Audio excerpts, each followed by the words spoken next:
13.2 का question number 1, using laws of exponent simplify and write the answer in exponential form. तो यहाँ पर हमें एक्सपोनेंशियल फॉर्म का यूज़ करके सिंप्लीफाई करना है और आंसर देना एक्सपोनेंशियल फॉर्म में। तो 3 की पावर 2 और 3 की पावर 4, तो यहाँ पर ये सारी पावर जब मल्टीप्लाई किए हैं वो प्लस हो जाएंगे। तो ये हो जाएगा 3 की पावर 2 प्लस 3 की पावर 4 प्लस 8। तो ये हो जाएगा 3 इसकी पावर 2 और 6 और 14, 3 की पावर 14। ये हमारा आंसर रहेगा। जो इसमें ला लगा हुआ वो है a की पावर m मल्टीप्लाई a की पावर n। तो ये हो जाएगा, जब मल्टीप्लाई रहेगा तो उसमें पावर प्लस हो जाएगी, तो m plus n। Second part करेंगे। 6 की पावर 15 डिवाइड 6 की पावर 10। तो यहाँ पर पावर माइनस हो जाएंगी, जब डिवाइड होता है तो पावर माइनस हो जाती है और ये आ जाएगा 6 की पावर 5। तो इसमें जो फॉर्मूला लगा हुआ वो है a की power m divide by a की power n is equal to a m minus n। तो इसमें पावर माइनस हो जाएंगी डिवाइड वाले में। थर्ड पार्ट करेंगे। थर्ड पार्ट में फिर मल्टीप्लाई है a की पावर 3 मल्टीप्लाई 2। तो यहाँ पर a की पावर 3 माइनस 2, तो यहाँ पर आ जाएगा a की पावर 1, और 1 लिखने की हमें ज़रूरत ही नहीं है, यह लिख भी सकते हैं। तो ये हमारा आंसर आ गया। इसमें जो रूल लगा हुआ वो फर्स्ट वाला ही है, a की पावर m मल्टीप्लाई a की power n is equal to sorry minus नहीं होगा, ये प्लस होगा क्योंकि मल्टीप्लाई है, तो इसमें प्लस हो जाएगा और ये आ जाएगा a की पावर 5। तो ये हो जाएगा m प्लस n। अब फोर्थ पार्ट करेंगे। 7x, तो इसमें भी मल्टीप्लाई है, तो 7 इसमें पावर प्लस हो जाएंगी प्लस 2। तो ये आ जाएगा आंसर हमारा 7x प्लस 2। और जो इसमें रूल लगा हुआ है वो फर्स्ट वाला ही है, a की पावर m मल्टीप्लाई a की power n is equal to a m plus n। तो रूल लिखना इसमें बहुत ज़्यादा ज़रूरी है। यहाँ पर है 5 की पावर 2 की पावर 3, तो यहाँ पर हो जाएगा 5 की पावर 2 मल्टीप्लाई 3 डिवाइड बाय 5 की पावर 3। तो यहाँ पर 5 की पावर 6 डिवाइड बाय 5 की पावर 3। तो यहाँ पर जो रूल लगा हुआ है ये फर्स्ट वाले में रूल है a की पावर m की power n is equal to a की पावर m मल्टीप्लाई n। तो इसमें जो पावर दी हुई है वो मल्टीप्लाई हो जाएंगी। और जो सेकंड वाले में है इसमें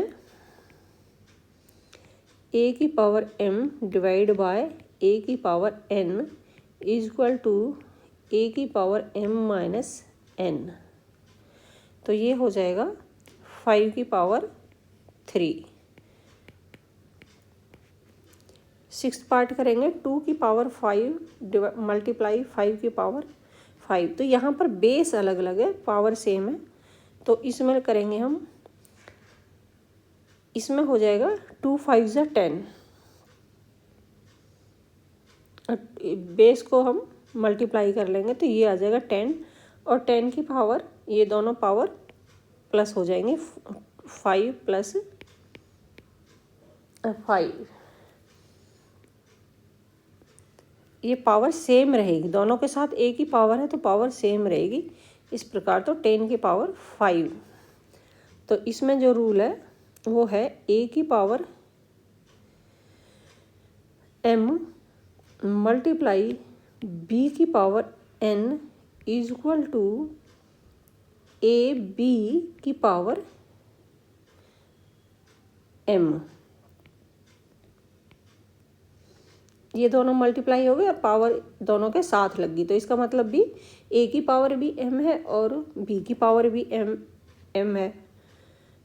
सेवन्थ पार्ट करेंगे, a की पावर 4 मल्टीप्लाई b की पावर 4, तो ये भी उसी की तरह है।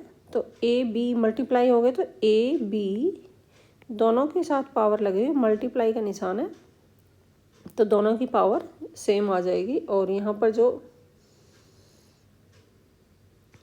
फॉर्मूला है वो फॉर्मूला यही रहेगा, a की पावर m बेस अलग अलग है, मल्टीप्लाई b की पावर m, दोनों की पावर सेम है, तो is equal to a b की पावर m।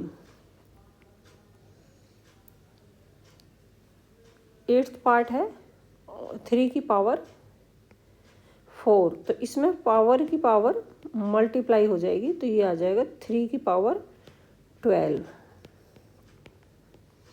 और इसमें जो रूल लगा हुआ है वो है a की पावर m की पावर n, और ये हो जाएगा a m मल्टीप्लाई n। यहाँ पर 2 की पावर